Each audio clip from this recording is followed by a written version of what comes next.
So the first thing I'm going to do is to bring in the images, and these are going to be in the front view.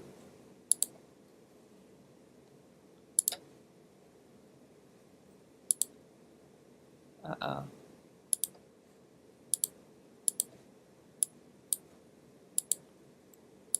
Okay, the front and the side. Okay, I would also set your project and make sure that your images are all in the same folder as your project files so things don't get lost. Okay, I'm just going to grab these and scale them up. Okay, so now what I have is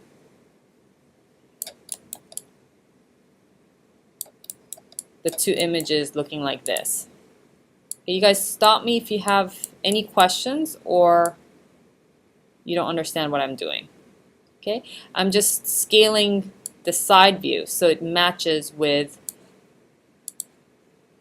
the front view. You guys all know what I'm doing, right? Yes? Okay, awesome. Alright, so once I do that, what do I have to do? Push it back. Right, I have to push it back and push this guy back. Okay, I'm going to just press Alt B and look at it this way because I'm more familiar with that. Alright, and then at this point I'm also going to hide some things I definitely don't need. Okay, and that looks good. Let's take a look at it in the other views. Alright, the top grid is there, but there's no image, which is fine. Alright, so I'm going to start out with our cube, right, which is kind of the basis of all shapes. Okay, and as you can see,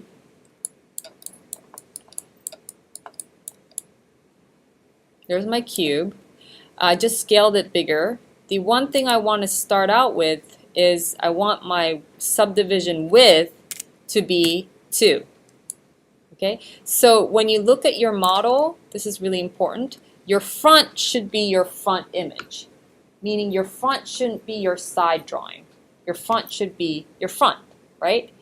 And your side should have your side drawing. This sounds like common sense, but it's really tough when you make a mistake here and you have your front in the side and your side in the front and you build the character facing the wrong direction.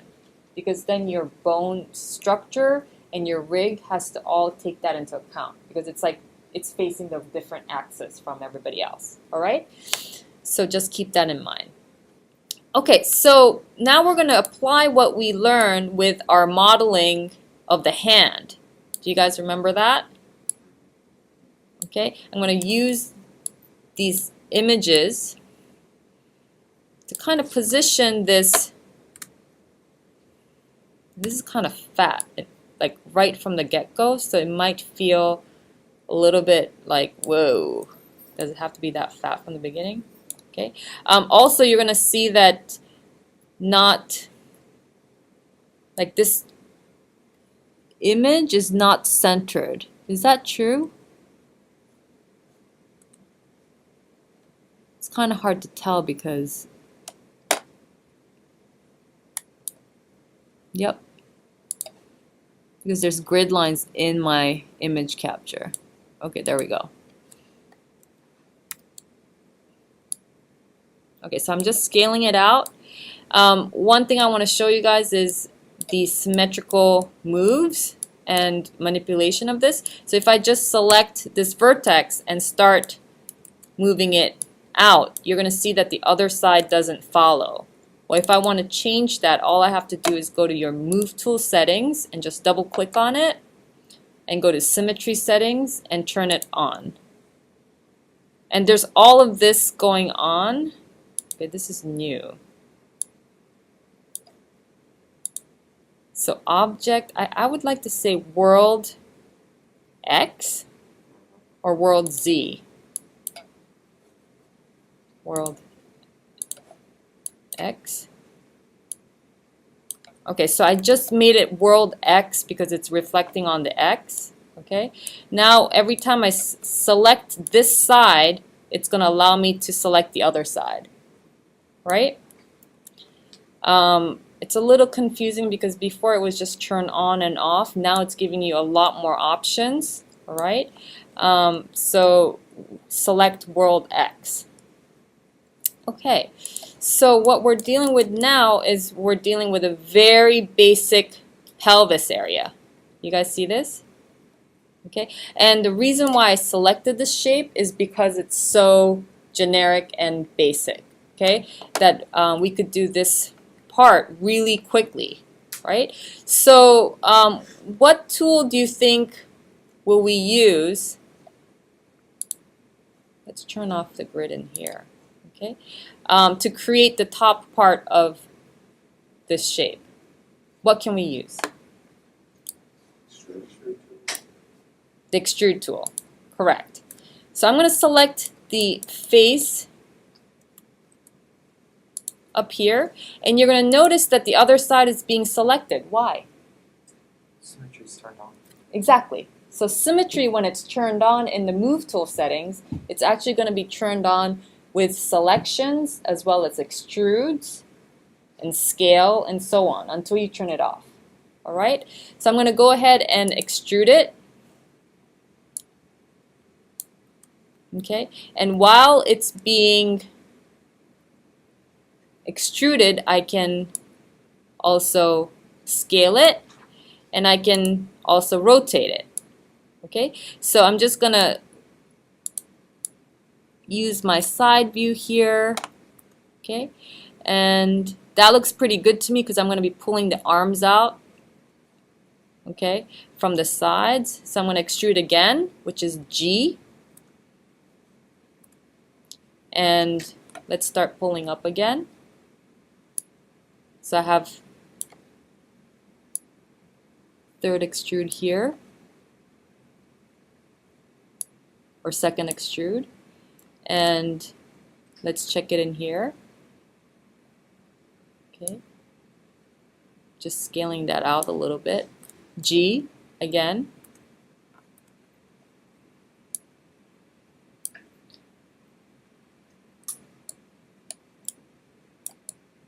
Okay, I'm going to give you guys an image plane that's without the grid showing because I think it'll make it easier.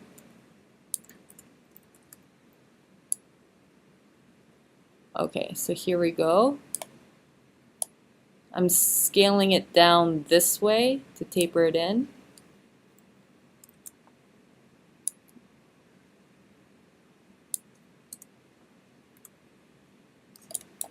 Okay, and I'm also going to scale it down this way to match the drawing. And then last extrude. Let's look at it with X-ray here. Okay, that looks good.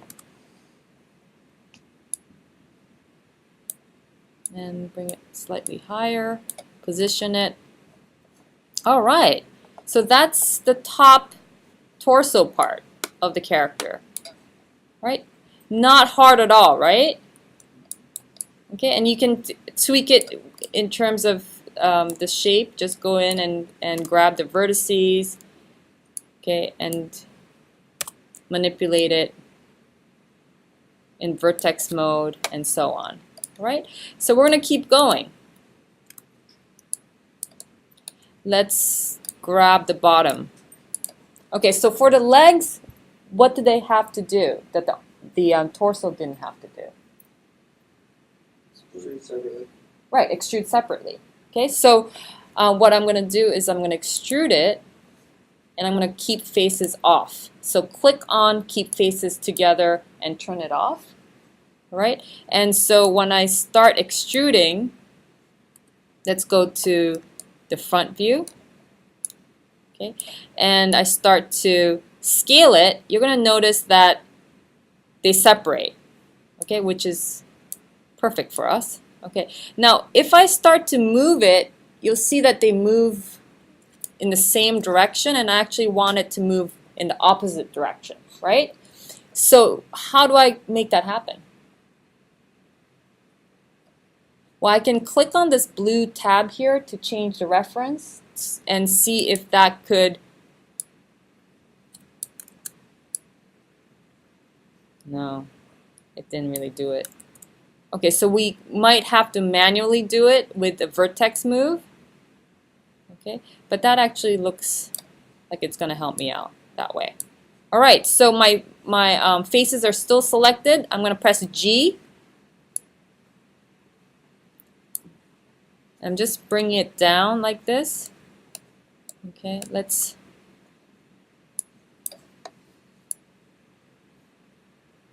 get it to match up here. Okay, press G. It's just straight down. This is really easy, you guys. This character is a lot more simple than your characters that you drew today. Okay, but this is a good place to get started. So then I'm going to create this curve.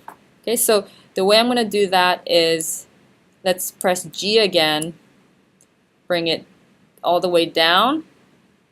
All right, and then I'm going to get out of this view and let's select these guys, right, and press extrude and start pulling these guys out. Okay, it's gonna feel like you're creating a block version of your character.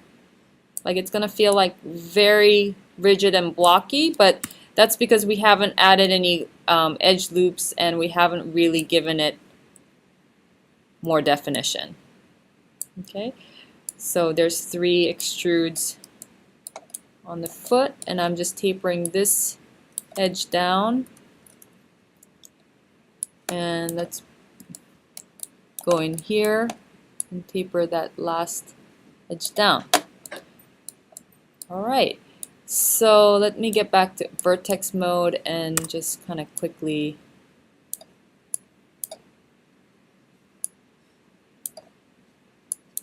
edit these a little bit.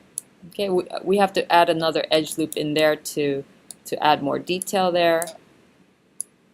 Okay. You can start editing it using your drawings, but just keep in mind that it's gonna look pretty much like a Lego version of your character. Alright, but already if you press 3, you're gonna get to see that the shape is, you know, it's following your drawings. Okay, so that's why we spend a lot of time figuring out your character in drawing form, so you get that down before you start modeling. Okay, so let's quickly make the arms. Okay, so the arms are coming out of the sides here, so I'm going to identify which face it's going to come out of. It's going to come out of this face. Okay, so I've created the edge loop coming to the bottom of the arm and an edge loop coming to the top of the arm, right? Okay, so I still have symmetry selected. Okay, everybody with me still, right? So I'm going to extrude this. What? I don't know. If she's not in her office. I don't have a key. It's okay. Okay, that's in the recording. Okay, that was, I have to edit that out. All right, so look at the arms come out. Not that hard, okay? But you know, it might feel a little bit disorienting, okay, because you see how it's very different from the image, okay? And you're going to try to bring it down, and it's going to do the opposite thing. You guys, Dario? I know you're getting a little sleepy, but please pay attention because this is pretty important. This is going to happen. You're going to be like, whoa, what's going on? Okay, so how do you fix that? Well, you're going to click on this blue thing. So whenever the extrude doesn't do what you want it to do, just click on that blue reference, reference button here, and then try doing what you want to do, and it could possibly do what you want it to do. Okay, right now my rotate's not working, so let's go back to the local. Oh, that's not working either. Okay, so I might just extrude and get a general shape down and then edit it, right? So I'm going to keep going. So I extruded the second one, changed the reference, brought it down a little bit. Okay, but boy, I'm going to need to change this a lot, right? Use the scale tool. It's like the upper shoulders. Okay, I extruded it again. See, I want to move it using the different reference vector. Okay, this looks crappy. Okay, so watch what I do, because I'm going to just extrude it one more time. Okay, I don't even want to work with this anymore, but I will just. Then with the vertex selection,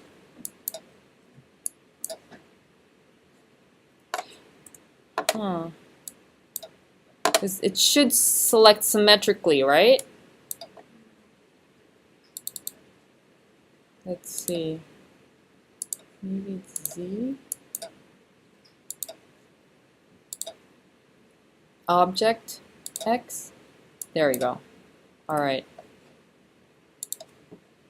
I just changed it to Object X, and I mean, I feel like Object X would be the better choice from the beginning, but all right, so I'm just editing this manually, okay, to get that general shape. That extrude that I did for the arms, I think that you guys will probably do a better job. Okay. Whoa, look at those arms from the side. Okay, so I'm going to go to the channel box, and let's do an extrude edit in here. So I'm going to press T.